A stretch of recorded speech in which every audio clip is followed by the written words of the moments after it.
আসসালামু আলাইকুম ওয়া রাহমাতুল্লাহ। আজ আগামীকাল 29শে জানুয়ারি রোজ সোমবার বিকাল 3 ঘটিকা হইতে সুনামুরা টাউন মাদ্রাসা প্রদেশ ঈদগাহ ময়দানে এক বিরাট ওয়াজ ও দোয়ার মাহফিলের আয়োজন করা হইয়াছে। ইনশাআল্লাহ সবাই আসবেন এবং আপনাদের আত্মীয় স্বজন পাড়া প্রতিবেশী নিয়ে আসবেন।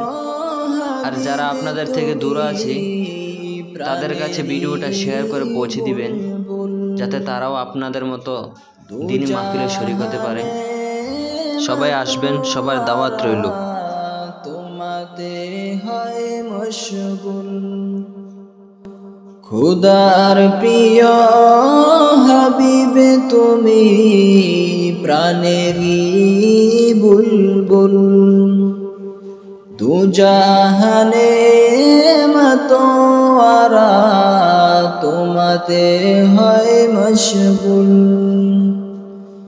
দিবানিশি তোমায় খুঁজি নবীজি, কলিজা দিয়ে ভালোবাসি।